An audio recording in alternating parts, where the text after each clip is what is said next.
खबर दिन भर देखेंगे आप। मैं हूं आपके साथ आपका मेजबान रहीम अहमद खान। नजर डालेंगे देश और दुनिया की तमाम बड़ी खबरों पर। आगाज हेडलाइंस के साथ करेंगे।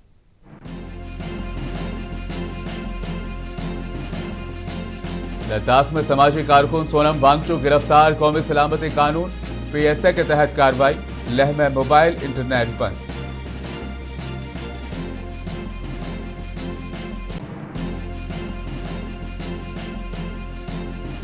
यूपी के बरेली में मस्जिद के बाहर आई लव मोहम्मद मुहिम को लेकर एहतजाज। पुलिस का मुजाहिरीन पर लाठीचार्ज। कई नौजवानों को किया गया हिरासत में।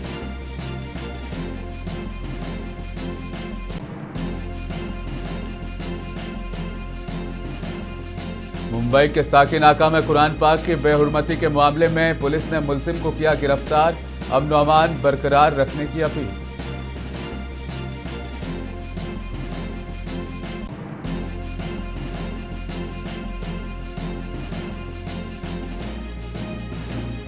यूएन जनरल असेंबली इजलास से नेतन्याहू का खिताब। तकरीर के दौरान मुतअद्दिद ममालिक के मंदूबीन ने इज्तिमाई तौर पर किया वक़्फ़।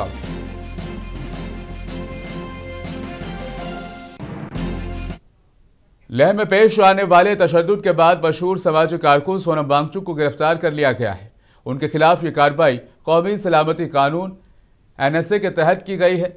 पुलिस ने उन्हें डीजीपी एसडी सिंह जमवाल की क़यादत में गिरफ्तार किया और फौरी तौर पर हिफाजती इंतजामात सख्त कर दिए। वांगचुक की गिरफ्तारी के बाद लेह में मोबाइल इंटरनेट बंद और ब्रॉडबैंड की रफ्तार महदूद कर दी गई है। ये इक़दाम 24 सितंबर को हुए पुरतशद्दुद वाक़यात के बाद सामने आया है।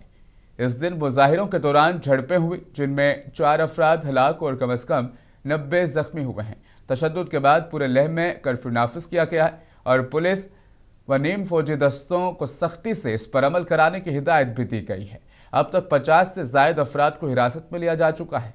जिला इंतज़ामिया ने सूरत हाल को काबू में रखने के लिए लेह के साथ करगिल और दीगर शहरों में भी दफ़ा 144 नाफिज करती है। जिला मजिस्ट्रेट ने 2 दिन के लिए तमाम सरकारी व निजी स्कूल, कॉलेज और आंगनबाड़ी मराकज़ बंद करने का भी हुक्म दिया है।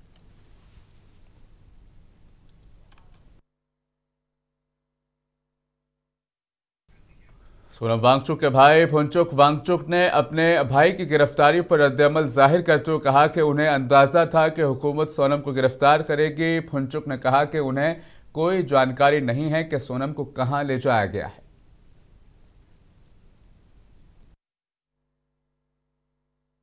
पूरा जिंदगी दिया है सोनम ने सोसाइटी के लिए, लद्दाख के लोगों के लिए, तो आगे तो वही जाने क्या करना है।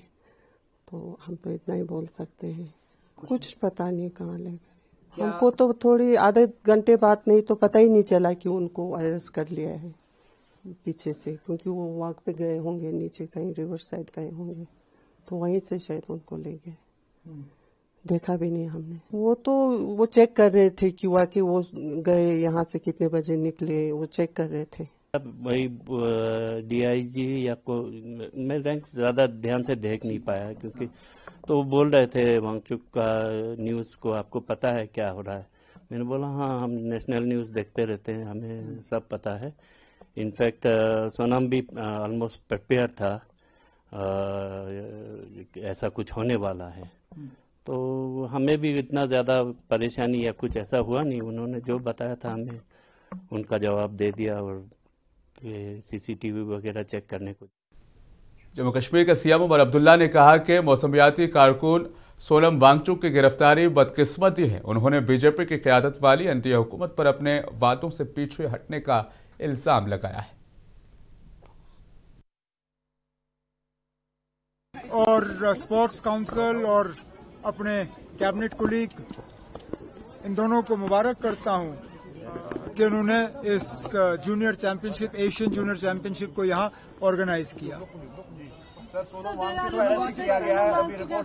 गिरफ्तार किया गया, चलिए अफसोस की बात है, लेकिन जिस तरह मरकज की हुकूमत कल से उनके पीछे पड़ी हुई थी, शायद ये लग ही रहा था कि इस तरह का वो करेंगे।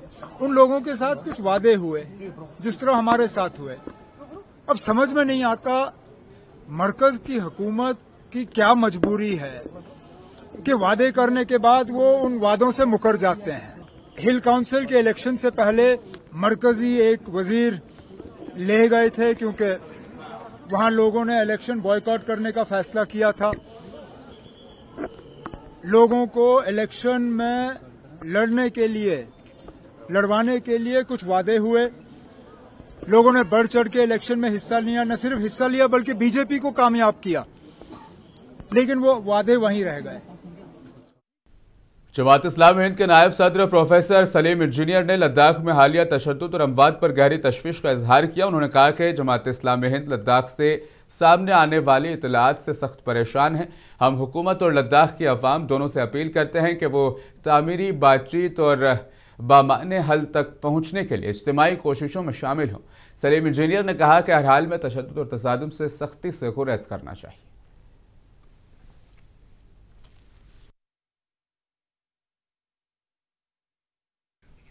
वज़ीर-ए-आज़म नरेंद्र मोदी ने बिहार की खवातीन पर जोर दिया कि वो इस बात को यकीनी बनाए कि आरजेडी और इसके इत्तेहादियों को कभी भी इक़्तिदार में वापस आने की इजाज़त ना दी जाए। पीएम मोदी ने कहा कि आरजेडी और इक़्तिदार में अगर वो आ जाती है तो लोगों, खासतौर पर खवातीन को बेपनाह मुश्किलात का सामना करना पड़ा। इस बात पर जोर देते हुए उन्होंने कहा कि बिहार में एनडीए हुकूमत खवातीन को बाख्तियार बनाने के लिए काम कर रही है। पीएम मोदी ने कहा, रियासत में जल्द ही मुल्क में सबसे ज्यादा लखपति दीदियां होंगी। प्रण भी करना है कि बिहार को फिर कभी, ये मेरे शब्द लिख के रखिए माताएं बहनें, अब बिहार को फिर कभी उस अंधेरे में नहीं जाने देंगे। अपने बच्चों को बर्बाद होने से बचाने का यही रास्ता है। माताओं बहनों, पटना में कांग्रेस जनरल सेक्रेटरी और रुकन पार्लियामेंट प्रियंका गांधी ने वज़ीर-ए-आज़म नरेंद्र मोदी और वज़ीर आला नीतीश कुमार पर सख्त तनकीद की। उन्होंने कहा कि वज़ीर-ए-आज़म मोदी और नीतीश कुमार ने अचानक खवातीन को याद करते हुए मुख्यमंत्री महिला रोजगार योजना का ऐलान किया है, जो दरअसल खवातीन को वोट के लालच में लाने की एक इंतखाबी चाल है। प्रियंका गांधी ने कहा कि इंतखाब से महज 1 महीने पहले खवातीन के लिए स्कीम का ऐलान इस बात का सबूत है, हुकूमत सिर्फ वोट हासिल करने के लिए खवातीन को रकम देने की कोशिश कर रही है। चुनाव आ रहा है, चुनाव के आज शायद 1-1.5 महीने पहले हम चुनाव आ रहा है तो आपको 10,000 रुपए मिल रहे हैं। तो ऐलान हो गया है कि आपको 10,000 रुपए दिए जाएंगे। 20 सालों से यहां कौन सरकार में रहा? 20 सालों से किसने नीतियां बनाई? 20 सालों से ये 10,000 रुपए आपको क्यों नहीं दिए? अब चुनाव आ रहा है तो उन्हें कह दिया कि 10,000 रुपए आपको मिलेंगे, लेकिन ये नहीं कह रहे कि हर महीने मिलेंगे। यूपी के बरेली शहर में जुमे की नमाज के बाद एक मस्जिद के बाहर आई लव मोहम्मद के बैनर और नारे के सबब शदीद हंगामा हुआ। मकामी आलिम दीन और इत्तेहाद मिल्लत कौंसिल के सरबराह मौलाना तौकीर रजा की अपील पर सड़कों पर उतरने वाले मुजाहिरीन पर पुलिस ने लाठीचार्ज किया और आंसू गैस के गोले दागे। इस दौरान कई अफराद को हिरासत में भी लिया गया। पुलिस के मुताबिक मुजाहिरीन मौलाना तौकीर रजा की क़यादत में पैगम्बर इस्लाम हजरत मोहम्मद मुस्तफ़ा सल्लल्लाहु अलैहि वसल्लम के एहतराम और मोहब्बत का इजहार कर रहे थे, जिसे वो इजहार राय की आज़ादी के दायरे में समझते हैं। मकामी हुक्काम की जानिब से एहतजाज की इजाज़त न मिलने पर मुजाहिरीन ने नाराज़गी जाहिर की, जिसके बाद पुलिस ने जुलूस को रोकने के लिए लाठीचार्ज किया।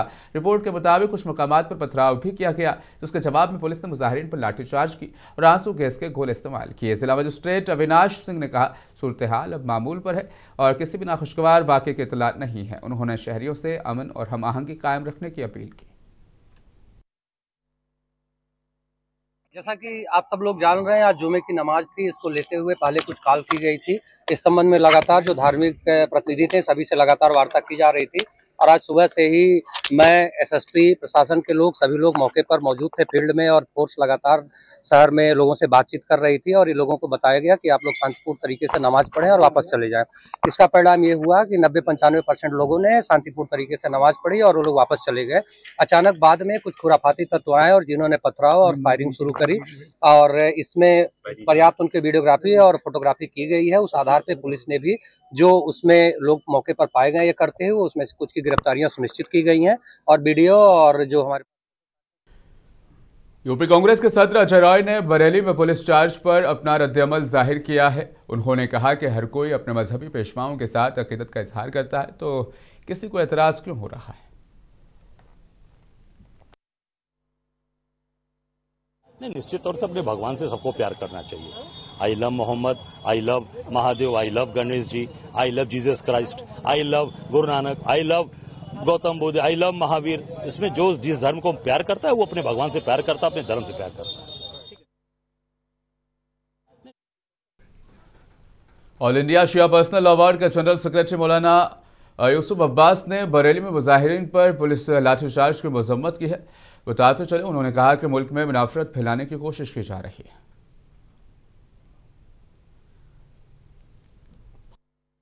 देखिए, बड़े अफसोस की बात है जिस तरीके से बरेली में आई लव मोहम्मद कहने के ऊपर बरेली के जिला प्रशासन ने लाठीचार्ज किया है। और आई लव मोहम्मद कहने के ऊपर सवाल यह है कि आई लव मोहम्मद से उन्हें क्या तकलीफ है। हमें भारत में हमारे कॉन्स्टिट्यूशन ने हमें राइट दिया है, हम हर वक्त आई लव मोहम्मद कह सकते हैं। और अजान में 5 दफ़ा कहा जाता है कि अशहदु अन्ना मोहम्मद रसूलुल्लाह, मैं गवाही देता हूँ मोहम्मद अल्लाह के रसूल हैं। तो सवाल ये है कि इनका दिल तो ये चाहता है कि आप 5 वक्त की अजान भी बंद करा दें। तो सवाल ये कि हिंदुस्तान को फिर आप पूरी तरीके से हिंदू राष्ट्र घोषित करवा दीजिए और वहाँ से हर मुसलमान को निकालने की कोशिश कीजिए, तभी आप हिंदुस्तान में रह सकते हैं, जैसे अभी विनय कटियार जी ने बयान दिया। महाराष्ट्र के अकोला शहर के मोहम्मद अली चौक में बाद नमाज जुमा एक पुरअमन एहतजाज किया गया, जहां मुसलमानों ने आई लव मोहम्मद के पोस्टर्स के साथ सड़क पर बैठकर 10 मिनट की खामोश नाराजगी जाहिर की। इस दौरान शुरका ने मोहब्बत, भाईचारा और मजहबी हमआहंगी का पैगाम दिया। यह एहतजाज उत्तर प्रदेश के कानपुर शहर में हालिया वाक़े के खिलाफ किया गया, जहाँ आई लव मोहम्मद पोस्टर्स लगाने पर कई नौजवानों के खिलाफ एफआईआर दर्ज की गई। मुजाहिरीन का कहना था कि अपने अक़ीदे और रसूलुल्लाह सल्लल्लाहु अलैहि वसल्लम से मोहब्बत का इजहार करना कोई जुर्म नहीं, और जो अनासिर इस पर अमन इक़दामात को फ़िरका वाराना रंग देकर माहौल बिगाड़ने की कोशिश कर रहे हैं, उनके खिलाफ सख्त कार्रवाई की जानी चाहिए।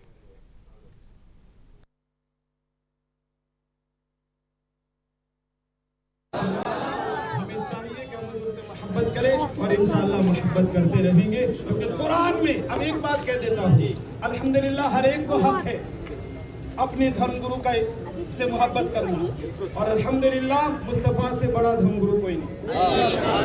ये हम ही नहीं, हर कोई मानता है, ये हर कोई ये कि अल्लाह रब्बुल इज्जत ने खुद हुजूर को कुरान में फरमाया, क्या फरमाया, मुहम्मदुर रसूलुल्लाह।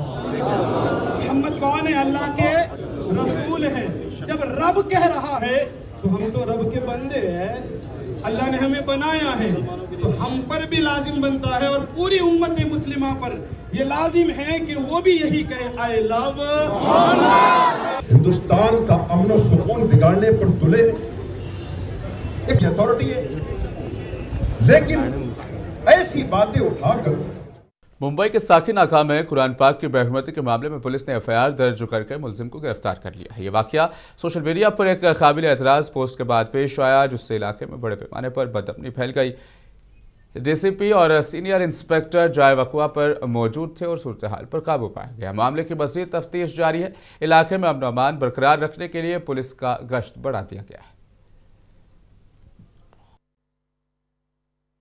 देखिए, बहुत गलत तरह से आज जिस तरह से तमाम सारी चीज़ें चल रही हैं, कल कलाम पाक की बेहुरमती करने का काम कुछ असामाजिक तत्वों ने किया है, कभी कुरान की बेहुरमती, कभी नबी पाक के नाम को लेकर उनके नाम पर बेहुरमती।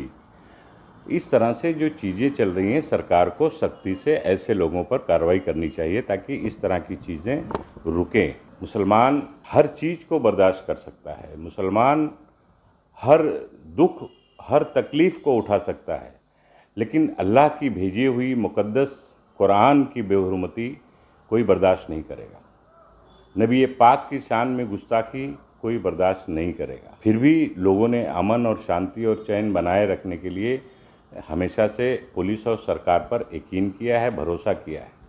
कल की वारदात पे भी कल मैंने डीसीपी से बात की, वहाँ के इंचार्ज, थाना इंचार्ज से कई बार बात की, और आखिर में उन्होंने यकीन दहानी दिलाई कि हम एफआईआर दर्ज करेंगे, और उन्होंने एफआईआर दर्ज किया। और कुछ लोग मरकजी वज़ीर ज़राअत शिवराज सिंह चौहान ने वीडियो कॉन्फ्रेंसिंग के जरिए सैलाब और बारिश से मुतासरा हिमाचल प्रदेश, पंजाब और उत्तराखंड के किसानों के लिए प्रधानमंत्री किसान सम्मान निधि स्कीम की 21वीं किस्त जारी की। कॉन्फ्रेंस से खिताब करते हुए शिवराज सिंह चौहान ने बताया कि कुल 540 करोड़ रुपए से ज्यादा की रकम 27 लाख से ज्यादा किसानों के बैंक खातों में मुंतकिल की गई है, जिनमें तकरीबन 2 लाख से भी ज्यादा खवातीन किसान शामिल हैं।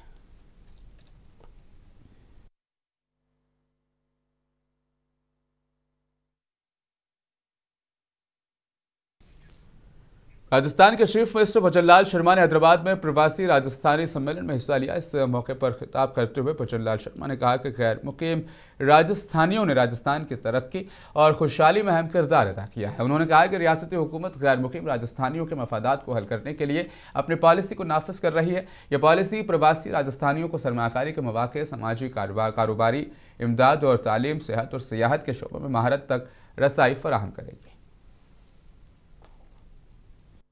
इसका मुख्य उद्देश्य है कि प्रवासी राजस्थानी भाई पूरे देश के अंदर अपनी मेहनत, अपनी निष्ठा के साथ काम कर रहे हैं। राजस्थान एक ऐसा प्रदेश है जहां से काफी समय पहले मारवाड़ी लोग पूरे देश और पूरी दुनिया में अपने काम के लिए गए थे।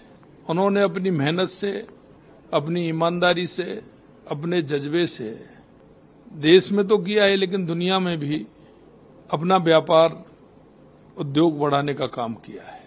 पिछले साल राजस्थान के अंदर राइजिंग राजस्थान इन्वेस्टमेंट समिट हुआ था। उसमें प्रवासी भाइयों का बहुत बड़ा योगदान है।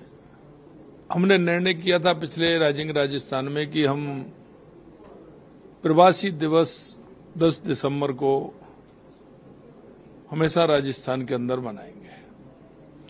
इसमें सभी प्रवासी भाई हैं, उनको हम उस दिन बुलाएंगे। तो आज मैं उनको निमंत्रण देने के लिए हम। लोकसभा स्पीकर ओम बिरला ने कहा कि अगर कानून का मुसव्विदा मुनहबम है तो अदालती मुदाखलत का इम्कान बढ़ जाता है। इसलिए मुत्तफिकना और पार्लियामेंट में कानून का मुसव्विदा तैयार करते वक्त कोई जगह नहीं छोड़नी चाहिए। कानून साजी का बुनियादी मकसद इंतजामिया का एहतसाब और अवाम के लिए फौरी इंसाफ होना चाहिए।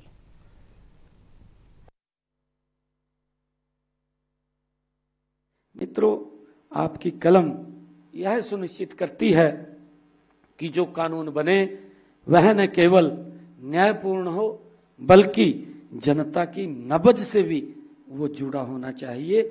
ऐसी आपकी कलम उस के लिए वो चले और इस प्रशिक्षण को केवल एक ट्रेनिंग प्रक्रिया न माने बल्कि इसे एक जन सेवा का अवसर माने, ऐसा मैं आप लोगों से कहना चाहूंगा।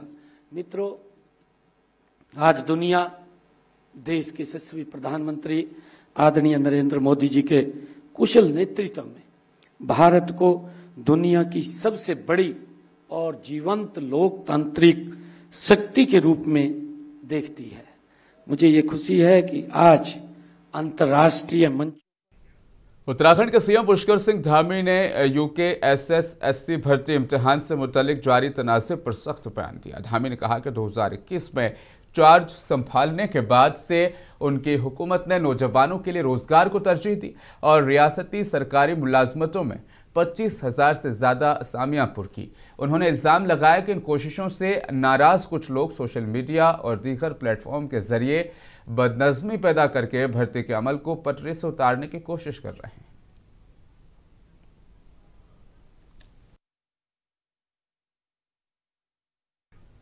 दिल्ली में डेंगू, मलेरिया, चिकनगुनिया के बढ़ते हुए मामलात की तरफ तवज्जो मबजूल कराने के लिए आम आदमी पार्टी के अपोजिशन काउंसलर मच्छरदानी पहनकर ऐवान में पहुंचे। अपोजिशन लीडर अंकुश नारंग ने बीमारियों के खिलाफ शहर भर में अवामी बेदारी मुहिम की तजवीज़ पेश की, जबकि मेयर सरदार राजा इकबाल सिंह ने ऐवान को यकीन दिलाया कि MCD ने एहतियाती इक़दामात को तेज कर दिया है।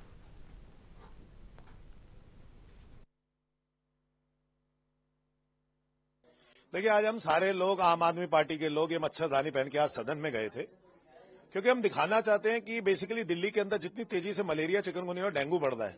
आपने देखी होगी रिपोर्ट, अभी बीजेपी की रिपोर्ट आई है, यानी इनके अधिकारियों ने रिपोर्ट भेजी है, जिसके अंदर इस हफ्ते 36 नए केस मलेरिया के आए हैं और अभी तक 333 केसेस हो चुके हैं, जो कि 5 वर्ष में हाईएस्ट केसेस है। साथ में ही चिकनगुनिया के 6 केसेस आए हैं और चिकनगुनिया के भी ऐसे इतने केसेस आ चुके हैं जो हाईएस्ट है 5 वर्ष में। डेंगू लगातार बड़ी तेजी से बढ़ रहा है।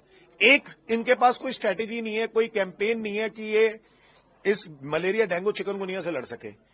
यानी कि आपको याद होगा कि अरविंद केजरीवाल जी जब दिल्ली के मुख्यमंत्री थे, वो 10 हफ्ते 10 रविवार 10 मिनट एक कैंपेन चलाते थे, जिससे जनता जागरूक होती थी और जनता भी साथ में अपने घर में चेक करती थी कि कहीं पानी तो एकत्रित नहीं है। लेकिन भाजपा के पास ऐसा कोई कैंपेन नहीं है, आपने कोई कैंपेन का नाम नहीं सुना होगा। दूसरी बात, भाजपा के पास न केंद्र के अस्पताल, न दिल्ली सरकार के अस्पताल, न एमसीडी के अस्पताल डेंगू, मलेरिया, चिकनगुनिया से लड़ पा रहे हैं। मतलब यहां तक तो मैं आपको इतना बताऊं कि मेयर के एक जोन के अंदर एक व्यक्ति है शिव। शिवसेना यूबीटी के रुकन पार्लियामेंट संजय राउत ने मराठवाड़ा में बारिश से हुई तबाही पर तशवीश का इजहार किया। संजय राउत ने कहा कि तकरीबन 36 लाख किसान इससे मुतासिर हुए हैं। संजय राउत ने मुतालबा किया हुकूमत किसानों को कोई हेक्टर के हिसाब से 50,000 रुपए की मदद देकर किसानों के कर्ज मुआफ किए जाए। उन्होंने कहा कि पीएम केयर फंड से माली इमदाद होनी चाहिए। देखिए, मराठवाड़ा रीजन में जिस प्रकार से बाढ़ की स्थिति है, ये बहुत गंभीर है। लगभग 36 लाख किसान, उनके घर बार खेती पूरी तरह से खत्म हो गई है, पूरी तरह से कुछ बचा नहीं है। कल उद्धव ठाकरे जी पूरे दिन भर उस इलाके में थे। लोग पानी में है आज भी, कीचड़ में है आज भी, लेकिन मुख्यमंत्री कहाँ है? इजराइल के वज़ीर आज़म नेतन्याहू ने अक़वाम मुत्तहिदा के जनरल असेंबली इजलास से खिताब किया। नेतन्याहू की तकरीर के दौरान मुतअद्दिद ममालिक के मंदूबीन ने इज्तिमाई तौर पर वॉकआउट किया। नेतन्याहू ने गजा में नस्लकुशी के इल्जामात को मुस्तरद कर दिया। नेतन्याहू का दावा है कि इजराइल फिलिस्तीनी अवाम को भूखा रखने के बजाय उन्हें खुराक फराहम कर रहा है। नेतन्याहू ने इन आलमी रहनुमाओं को भी तनकीद का निशाना बनाया जिन्होंने फिलिस्तीनी रियासत को तस्लीम किया है और कहा कि यह फैसला दहशतगर्दों को शह देने के मुतरादिफ है। याद रहे कि गजा में जंग के जुराइम पर नेतन्याहू के खिलाफ ICC का गिरफ्तारी वारंट है।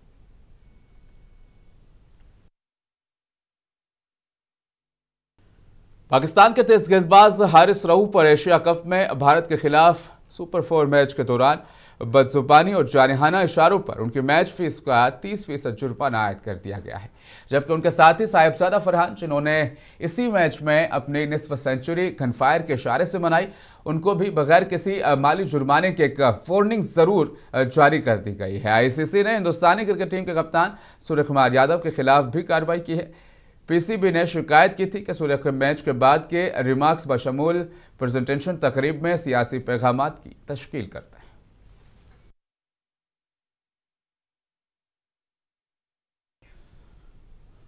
खबर दिन भर में आज के लिए फिलहाल बस इतना ही। मुझे दीजिए इजाजत, आप बने रहें मुंसिफ टीवी के साथ।